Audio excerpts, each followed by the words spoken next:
the ones who dare to dream, the ones who dare to chase and define generations. And let's welcome Kamal sir, Simbu sir, Risha.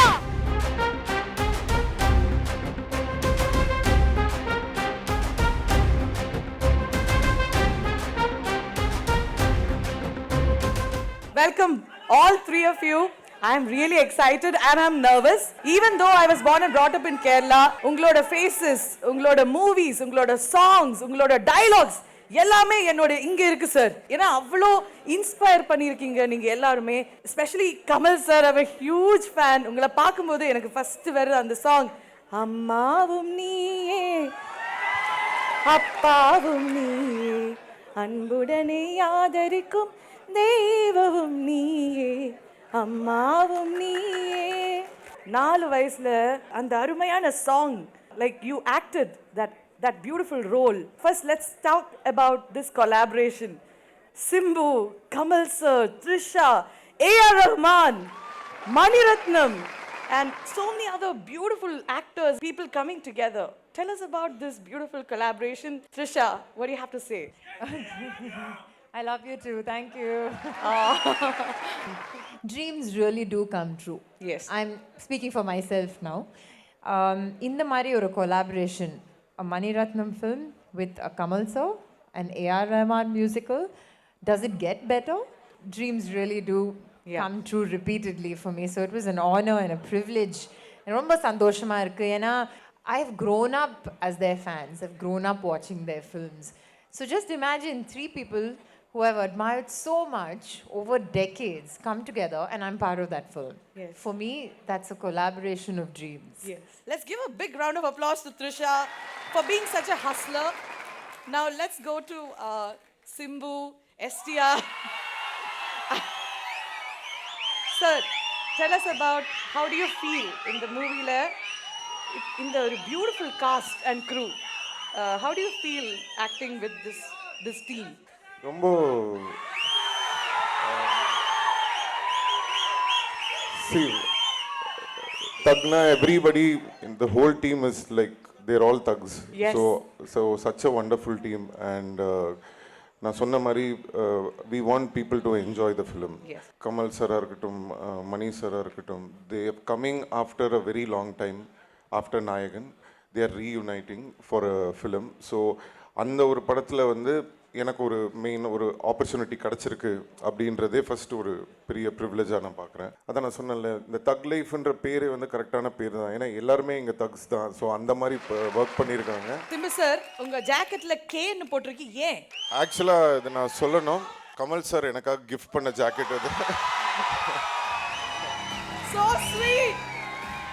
So that's why the K is here. அதுவும் கொஞ்சம் heart பக்கத்துல இருக்கு. So actually you're looking so nice and so handsome today. Can we go to Kamal sir? സത്യം അറിയാലോ, ഞാൻ ഭയങ്കര ടെൻഷനിലാണ് sir. അല്ല, പേടിക്കണ്ട. എനിക്ക് അത്രയും ടെൻഷൻ ഉണ്ട്, കാണിക്കുന്നില്ല സർ. എനിക്ക് പിന്നെ മലയാളത്തിൽ തന്നെ സെയിം ചോദ്യം ചോദിക്കട്ടെ സർ, മലയാളി ഓഡിയൻസിന് മനസ്സിലാവുമല്ലോ. ഈ ചോദ്യം 3 പേരെയും വച്ചുകൊണ്ട് ചോദിക്കേണ്ടതാണ്. 3 பேரையும் வச்சுட்டு சொல்லணும்னு மலையாளத்தில் அவங்கள்ட்ட சொல்கிறேன், கோச்சுக்காதீங்கப்பா. இது மணி சார்கிட்டையோ கமல்ஹாசன்கிட்டையோ ரஹ்மான்கிட்டையோ கேட்டா, ஸோ அவங்க படமாக இருந்துட்டா ஓடிடுமா, வேலை செய்ய வேணாமா அப்படின்னு கேட்பாங்க. அதனால் we were not enamored of that, we were scared like you were. ஏன்னா இவங்கெல்லாம் கிளப்பி விடுறது, சார் எங்களுக்கு பெரிய வாய்ப்புங்கும் போது சரி அவ்வளோ எதிர்பார்க்குறாங்களே நம்ம என்ன பண்ண போகிறோங்கிற பதட்டமே எங்களுக்கு வந்தது இவங்கனால தான். அதுக்கப்புறம் தான் இவங்க எனக்கு வந்து நான் 3 வயசுலேருந்து சிவாஜி சாரையும் எம்ஜிஆர் சாரையும் பார்த்துட்டு இருக்கேன். மறுபடியும் எனக்கு அவங்கள ஞாபகப்படுத்தி அவங்க எவ்வளோ பெரிய ஆள் தெரியுமா அப்படின்னு எனக்கு முழுசாக புரியறதுக்கு தேவரமகன் வரலாம் ஆச்சு. அந்த கதையை வேற யாரை வச்சு எடுத்துருக்கலாம், நீங்க சொல்லுங்க, வேற யாராவது ஆல்டர்னேட்டிவ் உண்டா நடிக்கிறது? அதெல்லாம் தான் முக்கியம். They are celebrating cinema, we are part of it. For us, உங்களோட அந்த ஃபேஸ் அந்த ட்ரெய்லர்ல வந்து போய் we lost it sir. See, obviously he is the main thug here, and every movie நாம பார்க்கும்போது we see another Kamal sir in another character. How do you keep that variety coming, sir. Each movie, each shade. How do you do that, sir? நான் நடக்க கற்றுக்கிட்டது என் அண்ணன் அப்பா எல்லாம் நடக்கிறத பார்த்து அவங்கள மாதிரியே பின்னாடி கை வச்சுக்கிட்டு அதான் லைஃபே, அதான் ஆக்டிங்கே. எனக்கு எத்தனை கேரக்டர் வேணும்னு இந்த பக்கம் திரும்பினா ஆள்கிட்ட ஒரு கேரக்டர் இருக்குது. அத்தனையும் என்னால் செய்ய முடியுமா தெரியாது. But that is where I learned from. These are the people. And thanks to all the communication devices, இன்னைக்கு நான் எந்த மார்க்கெட்டில் வேணா போய் பார்த்துட்டு இருக்கலாம். தோளுக்கு பின்னாடியிலேருந்து அதுக்கு நான் வந்து விஞ்ஞானத்துக்கு நன்றி சொல்ல வேண்டும். இல்லைன்னா எங்களுக்கு லைஃபோட மொத்தமாக டச்சு விட்டு போயிருக்கும். இந்த மாதிரி விஷயங்கள் ஊடகங்கள்னால தான் நான் பாலிடிக்ஸ்க்கே போனேன். நல்லதையும் சொல்லணும்ல, ஊடகங்கள் செய்கிற நல்லதையும் சொல்லணும்ல, அதனால் அதை சொல்லிட்டேன் நான் முதல்ல. நிஜமாகவே நடப்பெல்லாம் எங்களுக்கு நட்சத்திர அந்தஸ்தில் தூக்கி வச்சுருவாங்க. நீங்கள் எதுக்கு சார் அதை எடுக்கிறீங்க, வேணாம் சார்ன்னு எல்லாத்தையும் எங்களை தடுத்துருவாங்க. ஸோ சாதாரண வாழ்க்கையை இழந்தவர்கள் நாங்கள். அதனால தான் பல நட்சத்திரங்கள் எக்ஸென்ட்ரிக்காக இருக்காங்க. சரியாக கூட பேசலை சார் எங்கிட்டன்னு வருத்தப்படுறதுக்கு காரணம் எங்களுடைய வாழ்க்கை ரொம்ப தனிமையான வாழ்க்கை. அதை நீங்கள் புரிஞ்சுக்கணும். அதை 3 வயசுல இருந்து நாங்கள் 2 பேரும் அனுபவிச்சிருக்கோம். யா, இந்த சத்தம் அவருக்கு எங்க போனாலும் கேட்கும். என்ன பண்ணுவார் சொல்லுங்க. ஸோ நாங்க எங்க போன்ல உங்களுக்கு தெரியாம உங்களை பார்த்துக்கிட்டு இருக்கோம். அதான் நடக்குது. That's where I get my characters. I'm very sure that's where he gets it, she gets it, and even Mr. Maniratnam gets it. Yes, thank you so much, sir. I think so we are all going to be part of him because his acting will be taking all of us into his characters. ஒரு சின்ன time travel பண்ணலாமா? ஏன்னா நீங்க இவங்க ரெண்டு பேருமே 4 years, இவங்க 1.5 years நினைக்கிறேன். அவ்வளோ சின்ன குழந்தையிலே ஃபர்ஸ்ட் மூவில வந்துட்டாங்க. I have seen one of your scene sir. என் பேரு சிம்பு, ஏன் கிட்ட வச்சுக்காத வம்பு, ஏன் கையில இருக்குதடா கம்பு, அடி வாங்க இருக்குதடா தெம்பு, இதெல்லாம் சொன்னபோது எங்க மனசுல வந்தது அம்பு. So your acting has been so powerful. Like even as a child you were acting so well. Ungaloda acting, ungaloda energy, it's as if you were born to do this, Simbu. Like how did you come into this? அந்த dialogue வந்து தமிழ்ல ரொம்ப அழகா சொன்னீங்க. So first அதுக்கு நன்றி. அப்போ வந்து நம்மளுக்கு எதுவுமே தெரியாது. ஸோ கமல் சார் கிட்ட அவருக்கும் தெரியும்னு நினைக்கிறேன். ஃபர்ஸ்ட் டைம் வந்து கேமரா வந்து எல்லா ஆக்டர்ஸ்க்குமே தெரியும். லைக் ஃபர்ஸ்ட் டைம் எப்போ நம்ம நடிச்சிருக்கோம் கேமரா முன்னாடி, அந்த ஷாட் எப்படி இருந்தது, நர்வஸாக இருந்ததா, எல்லாமே அவங்களோட எக்ஸ்பீரியன்ஸ் அவங்களுக்கு தெரியும். எனக்கு தெரிஞ்சு எனக்கு அப்படி ஒரு எக்ஸ்பீரியன்ஸே இல்லை. எப்போ கேமரா வச்சாங்க, எப்போ லைட் இருந்தது அப்படின்றது சுத்தமாக எனக்கு ஞாபகமே இல்லை. அப்படியே அங்கேயே வளர்ந்துட்டேன் நான். I was just born and I just grew up in cinema. So எப்போ நடிக்க ஆரம்பித்தேன், எப்படி நடிக்க ஆரம்பித்தேன் எதுவுமே தெரியல. And also Kamal sir, you started at very young age. So tell us about that journey. Tamil எப்போ பேச ஆரம்பிச்சிங்க, மலையாளம் எப்போ பேச ஆரம்பிச்சிங்க, முதல் வார்த்தை என்னன்னு ஞாபகம் இருக்காது. அந்த மாதிரி எங்களுக்கு ஞாபகம் இல்லை. அதைத்தான் நான் சொல்லிட்டு இருந்தேன். தேவர் மன்போது தான் எனக்கு முழுசாக புரிஞ்சுதுன்னு. ஏன்னா சின்ன பையன், இந்த பையன் வந்து ஓடி போய் குட் மார்னிங் சொல்லிட்டு மடியில் ஏறி உக்காந்துக்கிட்டான்னா விட்டுருவாங்க, எம்ஜிஆரும் சரி சிவாஜியும் சரி. ஸோ அவங்கெல்லாம் எனக்கு உறவு போல் இருக்குது. ஏதோ சிவாஜி மாமா, அவர் எம்ஜிஆர் மாமா, அவர் ஜெமினி மாமா அந்த ஸ்டெட்டில் வேலை பார்த்துட்டு இருக்காரு. எல்லாம் ஒரே குடும்பம் தான் நினச்சிட்டு இருந்தேன். அப்புறம் ஒரு 14 வயசு ஆகும்போது ஸ்டூடியோக்குள்ளேயே விடலை எனக்கு. ஏன்னா யாருன்னு என்ன, என் முகம் மாறி போச்சு, இந்த முகம் இல்லை. ஸோ அதுக்கப்புறம் தான் தெரிஞ்சது. டான்ஸ் அசிஸ்டண்ட்டாக போய் நிற்கும் போது இதுதான் இது போல் இருக்கு. அப்பவும் கேமரா பின்னாடி இருந்துட்டதுனால இவர் சொன்ன மாதிரி அந்த மெஷினை பார்த்தா வியப்பே கிடையாது. இவருக்கு ஏதாவது பயம் இருந்ததுன்னா இவங்க அப்பாவை தான் இருந்திருக்கும். எனக்கு பாலச்சந்திர சார் பார்த்து இருந்த மாதிரி. இவர் தப்பிக்க வழியே கிடையாது. இவர் இதில் தான் வந்திருப்பார். ஆனால் நான் வந்தது வந்து விந்தையிலும் விந்தை. நான் வக்கீலாக வந்திருக்க வேண்டியது. வந்திருக்க முடியுமாங்கிறது என்ன கேட்டால் தான் தெரியும். ஆனால் குடும்பத்தை வழக்கப்படி இவர் வக்கீலாக வருவார்னு நினச்சிருந்தாங்க. போயிருப்பேன் வக்கீல்கிட்ட, குமாஸ்தாவாக போயிருப்பேன், அவ்வளோதான். என்னால் முடிஞ்சது அவ்வளோதான். நல்ல வேளை எனக்கு இது வராதுன்னு சொன்னதும் அதை நம்பினாங்க பாருங்கள் என் பேரண்ட்ஸு. அவங்களுக்கு நன்றி சொல்லிட்டு தான் இந்த மேடையில் உட்காரணும்.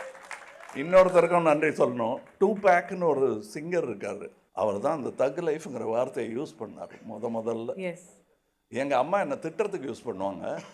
அதை பெருமையாக்கினது முதல்ல 2pac, இப்போ மணிரத்னம். அண்ட் அந்த டைமில் எனக்கு ஒரு இன்சிடென்ட் ஞாபகம் இருக்குது. ஸோ நம்ம ஏதோ நம்மளை பண்ண சொல்கிறாங்க, நம்ம அதை கரெக்டாக பண்ணோன்னா நம்மளுக்கு சாக்லேட் வாங்கி தருவாங்க, கூல் ட்ரிங்க்ஸ் வாங்கி தருவாங்க, ஸோ இதெல்லாம் தருவாங்கன்னு சொல்லிட்டு தம்பி எனக்கு அதெல்லாம் வாங்கி கொடுக்க மாட்டாங்க. ஓரத்தில் சந்திரஹாசன் பார்த்துட்டு இருப்பார் இப்படி முறைச்சு, எப்படி அப்படின்னு சொதிப்பிட்ட அடுத்த ஷாட் சரியா பண்ணுன்றாரு. So they have to show the chocolate from that side. காட்டினாங்கன்னா கரெக்டாக நடிச்சிருவாங்க. So that's how it was when I was young. I think the motivation is different when you're a child. காசுக்கெல்லாம் அந்த டைமில் வேல்யூவே இல்லை. Okay, so like you said, but in Trisha's case you have acting was not my cup of டீன்னு எல்லாம் சொல்லியிருக்கீங்க அந்த பேஜென்ட்ல. இல்லை எனக்கு அது இல்லைன்னாங்கன்னா நான் தொலைச்சு கட்டிடுவேன். ஏன்னா நிஜமா சொல்லியிருக்காங்க. ஆமா, ஆக்டிங். ஆனா இப்போ ஆக்டிங் தான் என் ஃப்ரெண்ட் கிட்ட தான் சொன்னாங்க. ஆமா, யுகி சேதுன்னு ஒருத்தர். அப்படியா? Acting is not my cup of டீன்னு சொல்லியிருக்காங்க. ஆனா இப்போ ஆக்டிங் இஸ் அவங்களோட வாட்டர் டேங்க் மாதிரி. அவ்வளோ இருக்கு அவங்களுக்கு. We have one picture. I think I saw one picture of you in which you are dressed as an angel. அச்சடா, so cute, so cute. So Trisha, tell us how your journey has been in this industry. You know, firstly, இவங்க கிட்ட கேள்வி கேட்டேங்கல்ல, that they've grown up in cinema. நீங்க எல்லாரும் கேக்குற மாதிரி எனக்கும் இது புதுசா இருந்தது. I felt like I was an audience hearing this because it's so nice to, in fact, especially Kamal sir oda time spend பண்ணா எங்கெல்லாம் போவார் with கதைகள். அது it's so lovely for us, right? This generation to sit and hear all of it because it's a surreal world. அந்த காலத்துல we were all like, wow, cinema. It's just like a very, very distant dream. Yes. And in regard to what I said, அந்த டைம்ல permission கொடுக்கல, வேற வழி இல்ல. So யார் கொடுக்கல? They did not allow me to act Your at mom home. and dad? Yes, it was a very, அந்த டைம்ல there was, I'm sure you know, the big bad world of cinema. எனக்கு தெரியவே தெரியாது. என்ன 3 வயசுல இருந்து அவங்க தக் life. Yeah, so I rebelled and I said இல்ல எனக்கு பண்ணி தான் ஆகணும். Then everything did a 180. See, it in was Kerala, a 180. when we started watching, your first memory of you is Lesa, Lesa. In that, you jump the river. That guy will fall and you have to walk on him and all that. We were like, who's this beautiful girl, you know? அது கூட it was like, இந்த படம் பண்ற நீ இது suppose work out ஆகலனா திருப்பி வந்து படிக்கணும். You have to finish your masters and everything. I'm studying to become a psychologist at that time. You understand psychology of people. இல்ல அது நாங்க சொல்றோம். நல்லா தெரியும், ரொம்ப நல்லா தெரியும். Sir, acting classes in the boxing, you've learned Kalari also recently in Kerala. So, நீங்க ஸ்கூல் ஜாஸ்தி போயிருக்கீங்களா இல்ல இந்த மாதிரி கிளாஸஸ் ஜாஸ்தி போயிருக்கீங்களா? ஸ்கூலுக்கு போயிருக்கேன், ஆனால் ஸ்கூலில் கிளாஸ் ரூம் போக மாட்டேன். ஸ்கூலுக்கு வெளியில் டான்ஸ் ஆடுறது கிளாஸ் இல்லைன்னா ஸ்போர்ட்ஸ் அந்த மாதிரி தான் போகணும். Extra curricular. எஸ். ஸோ நிறைய வாங்கியிருக்கேன் ஸ்கூலில். வெளியில் முட்டி போட வச்சிருக்காங்க, அடிச்சிருக்காங்க, முடிய வெட்டியிருக்காங்க. அப்படியா? நிறைய பண்ணியிருக்காங்க. அதான் இப்போ முடிய எப்படி வச்சிருக்கீங்க? Revenge. I'll ask one question with her. Okay. See, love இருந்தால் தான் இதெல்லாம் நடக்கும்ல சார். லவ்வை பற்றி பேசலாமா?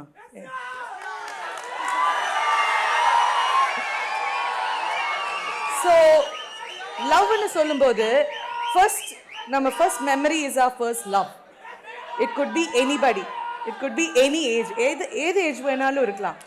ஸோ உங்களை பொறுத்த வரைக்கும் லவ்னா என்ன? இப்போ இந்த ஒரு ஏஜ்ல லவ்னா என்ன? நீங்க 3 பேரும் சொன்னா நல்லா இருக்கும். So let's start with Kamal sir. What is love according to you? Love is something you must give as soon as you receive. And you must give even if you don't receive. If you don't have that kind of emotions inside you, you have not fully understood love. Correct. இது எதிலையும் குறிக்கிட முடியாது. நமக்கு தான் தமிழ்ல ஒரு வார்த்தை கிடையாது அதுக்கு. காதல் வேற, அன்பு வேற. அன்பு வேற. என்னை பொறுத்தவரையில எல்லாமே ஒண்ணுதான். இது இல்லாம அது வராது. அன்பே சிவம். பார்வதியத்தை கேட்டா தெரியும்.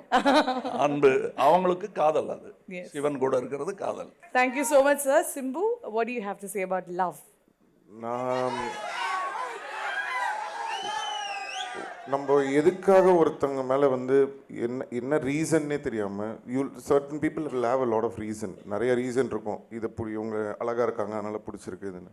பட் எந்த ரீசனுமே இல்லாமல் மனசார ஒரு அன்போட, இப்போது கமல் சாராக இருக்கட்டும், நானாக இருக்கட்டும், அவங்க ஒரு அன்பு கொடுக்குறாங்க பார்த்தீங்களா? ஸோ தட் இஸ் ட்ரூ லவ்ன்றேன். ஒரு எந்த எதிர்பார்ப்பும் இல்லாமல் எதுக்குன்னு தெரியாமல் நீங்கள் அதை பாயிண்ட் அவுட் பண்ண முடியாது. பாயிண்ட் அவுட் பண்ணாமல் இப்போ ஒரு அம்மா வந்து குழந்தைய லவ் பண்ணுறாங்கன்னா அது அவங்க குழந்தை, அதனால அவங்க லவ் பண்ணுறாங்க. ஸோ நம்மளுக்கு வந்து நம்ம ஒய்ஃபை பிடிச்சிருக்கோ இல்லை காதலியை பிடிச்சிருக்குன்னா ஏன்னா அவங்க கூட இருக்க போகிறாங்கன்றதுனால பிடிச்சிருக்கு. பட் எந்த அவங்களுக்கும் நம்மளுக்கும் எந்த சம்மந்தமுமே இல்லாமல் கண்மூடித்தனமாக ஒரு அன்பு கொடுக்குறாங்களே, அதுதான் உண்மையான லவ்னு நான் நினைக்கிறேன். அதுக்கு பெரிய உதாரணமே மொழி. உங்களுக்கு மலையாளத்தோட காதலா அன்பா எதுவாக வேணா இருக்கட்டும், அது இல்லாமல் இருக்க முடியாதுன்னு சொல்வீங்க. தமிழை பற்றி நான் அப்படி சொல்வேன், ஹிந்தியை பற்றி ஹிந்திக்காரர் அப்படி சொல்லுவார். அப்போ அவங்க அவங்க அவங்க அவங்க மொழியை அந்த மாதிரி காதலிக்கிறதுனால தான் இந்த நாடு ஒட்டிக்கிட்டு இருக்கு. Correct correct.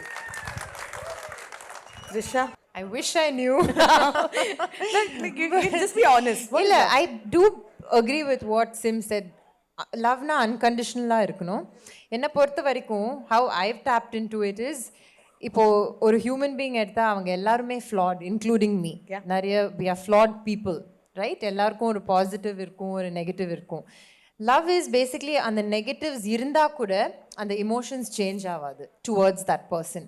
அவங்க எப்படி இருந்தாலும் கண்டிப்பாக அனாய்டாக இருப்போம், இரிட்டேட்டடாக இருப்போம், பேசாமல் இருக்கலாம், பட் அந்த இமோஷன் போவே போகாது. Because I think that is love. You don't see through the flaws. அது இருந்தாலும் okay, the emotion stays the same.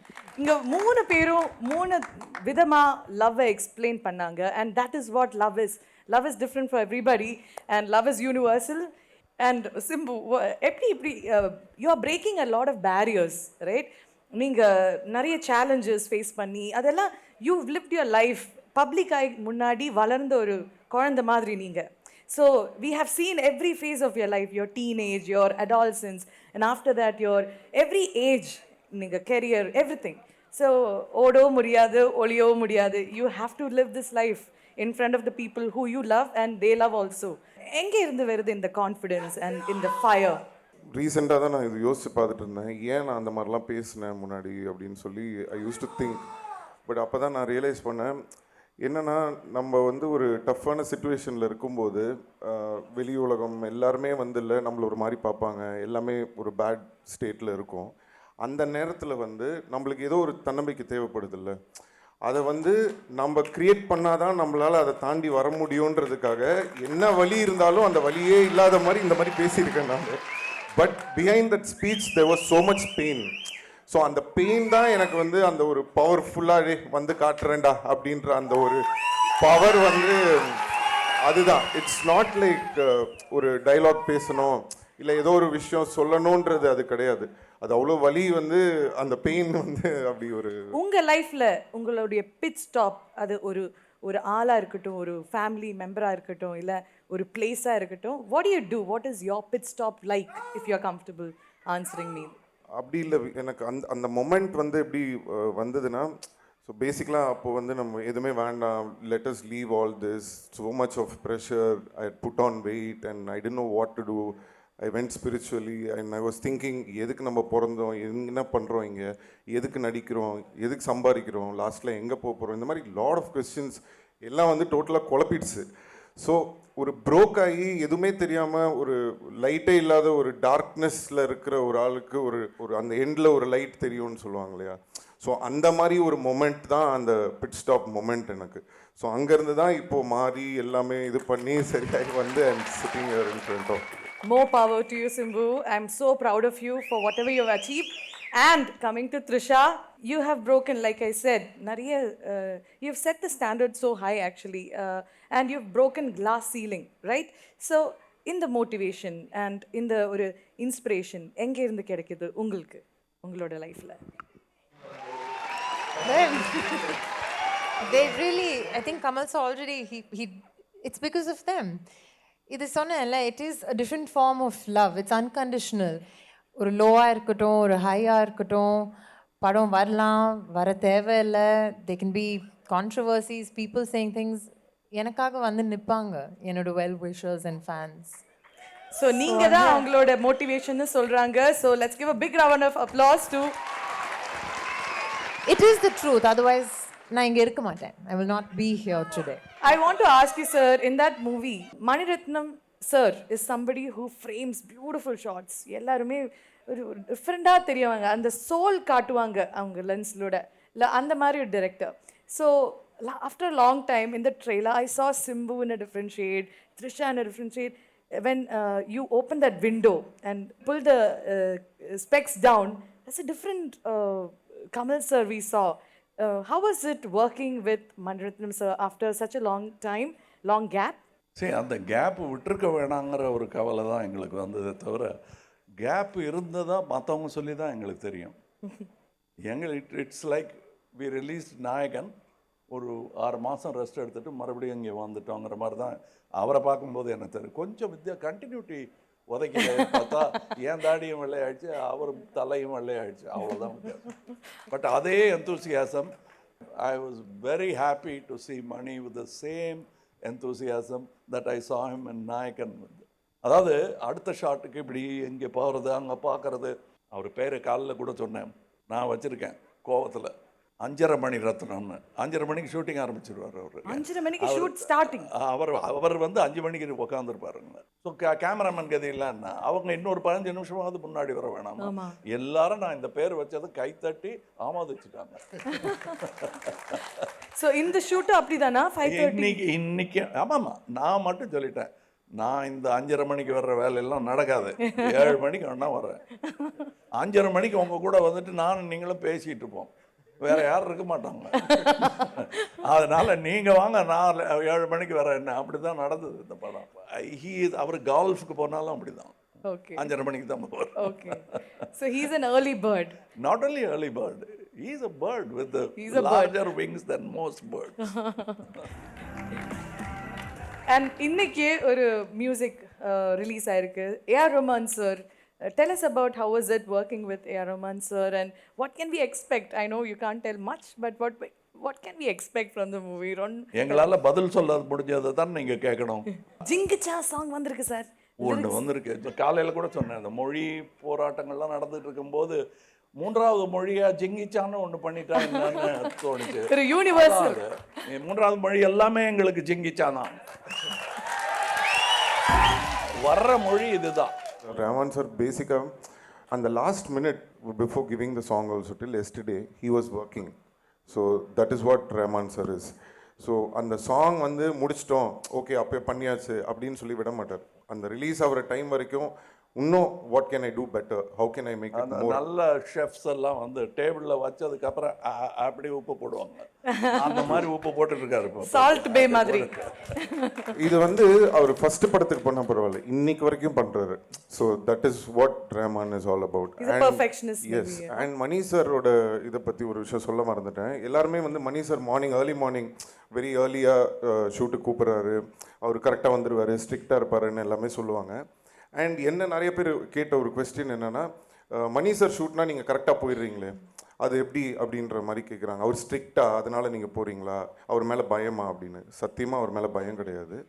எனக்கு வந்து அவரை ரொம்ப பிடிக்கும். நான் ஏன் மணி சார் படத்துக்கு வந்து ஒரு நாள் கூட லேட்டாக நான் போனதே கிடையாது. நான் வந்து மணி சார் வர்றதுக்கு முன்னாடி சம்டைம்ஸ் நான் போயிருக்கேன். அதுக்கு ரீசன் என்னென்னா, நம்ம வந்து ஒரு ஆக்டர், ஒரு படம் வந்து ஒரு ப்ரொடியூசரையோ ஒரு டைரக்டரையோ நம்பி நம்ம நடிக்க போகிறோம் அப்படின்னு சொன்னால், சொன்ன டைமில் ஃபஸ்ட்டு படத்தை எடுக்கணும். ஃபஸ்ட்டு ஒரு டைரக்டர் டைமுக்கு வரணும், வந்தால் தான் மற்ற ஆக்டர்ஸ் கரெக்டாக வருவாங்க. அதே மாதிரி ஒரு கதையை வந்து சொல்கிறோம் அப்படின்னு சொன்னால், அங்கே ஸ்பாட்டுக்கு வந்துட்டு இதை இப்படி எடுக்கலாமா, அப்படி எடுக்கலாமா, இப்படி பண்ணியிருக்கலாமா, அப்படி பண்ணியிருக்கலாமான்லாம் பண்ண மாட்டார். வந்தாருன்னா அவருக்கு தெரியும் என்ன எடுக்கணும் இன்னைக்கு, what has to be done. அப்போ சொன்ன டைமில் படத்தை முடிக்கணும். அப்போது ஒரு ஆக்டரோட டைமை வேஸ்ட் பண்ண மாட்டார், அவங்க கால் ஷீட்டை வேஸ்ட் பண்ண மாட்டார். சொன்ன டைமில் படம் வரும், பேமெண்ட் கரெக்டாக வரும், படம் சொன்ன டைமில் ரிலீஸ் ஆகும். ஸோ இவ்வளவும் ஒரு மனுஷன் வந்து இத்தனை வருஷமாக அதை பர்ஃபெக்ட் பண்ணி கரெக்டாக அதை ஃபாலோ பண்ணும்போது யாரும் வரமாட்டாங்க. கரெக்ட். நீங்க என்ன சொல்ல போறீங்கன்னு எதிர்பார்த்துக்கிட்டே இருந்தேன். என்னையே சொல்லுவாங்க, உங்க வயசுல உங்க வயசுக்கு கம்மி வயசா இருக்க போது என்ன சொல்லுவாங்க, பாலச்சந்தர் ஷூட்டிங்னா போயிடுறாரு, பாலு மகேந்திரா ஷூட்டிங்னா போயிடுறாரு, நம்ம ஷூட்டிங் 9 மணிக்கு வரனா 10 மணிக்கு வரட்டமான்னு கேட்குறாரு. அப்படின்னா அதுக்கு அவங்கக்கிட்ட பதில் சொல்ல முடியாது. ஏன்னா கோலை வச்சுக்கிட்டு இருந்தவங்க நிறைய பேர் இருந்தாங்க.